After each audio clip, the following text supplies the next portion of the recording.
আসসালামু আলাইকুম রহমতুল্লাহি ওয়া বারাকাতুহু। ফজরের পরে আল্লাহ রাসূল সাল্লাল্লাহু আলাইহি ওয়াসাল্লাম যে আমলগুলো করতেন সহিহ হাদিস থেকে আপনাদেরকে শোনাবো। এই আমলগুলো করলে আপনার জীবনের সমস্ত গুনাহ খাতা মাফ হয়ে যাবে। সুবহানাল্লাহ। তো আসুন আমরা ফজরের পরে কি কি আমল করব আজকে আমরা জেনে নেই। প্রথমত হচ্ছে আমরা ফজরের নামাজ আদায় করার পরে আয়াতুল কুরসি সাথে সাথে পাঠ করে নেব।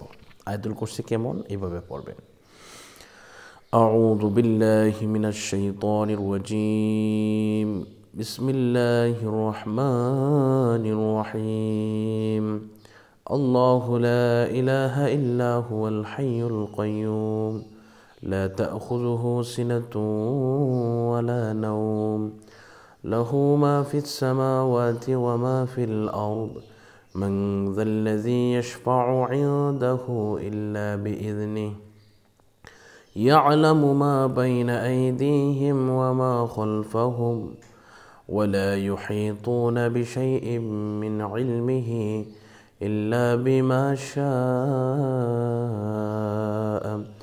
وسع كرسيه السماوات والأرض ولا يؤوده حفظهما وهو العلي العظيم। এই আমলটা করবেন একবারে নামাজ পড়ার সাথে সাথে। এরপরে কি পড়বেন? এরপরে 7 বার আস্তাগফিরুল্লাহ রাব্বি মিন কুল্লি যামবিন ওয়া আতুবু ইলাইহি লা হাওলা ওয়ালা কুওয়াতা ইল্লা বিল্লাহিল আলিয়্যিল আযীম।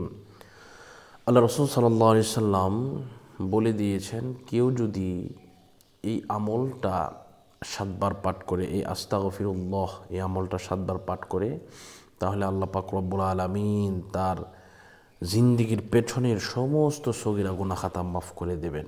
সুবহানাল্লাহ। 2টা গুনাহ ছাড়া, 1 নম্বর হচ্ছে আল্লাহর সাথে শিরকের গুনাহ, আর 2 নম্বর হচ্ছে যদি কেউ বান্দার হক ঠকিয়ে থাকে তাহলে সেই গুনাহ। এই 2 গুনাহ ছাড়া আল্লাহ পাক সব গুনাহ খাতা ক্ষমা করে দেন। আলহামদুলিল্লাহ, আলহামদুলিল্লাহ। এরপরে যে আমলটা করবেন, এই আমলটার উপরে আর কোনো আমল নেই। সহিহ হাদিসের মধ্যে বর্ণিত রয়েছে, সারা পৃথিবীকে যদি এক পাল্লার মধ্যে রাখা হয় আর এই আমলটাকে এক পাল্লার মধ্যে রাখা হয়, এরপরেও এই আমলের ভারী তুলনা অনেক বেশি। সুবহানাল্লাহ, সুবহানাল্লাহ। তো আসুন আমরা এই আমলটা করি। লা ইলাহা ইল্লাল্লাহ, লা ইলাহা ইল্লাল্লাহ।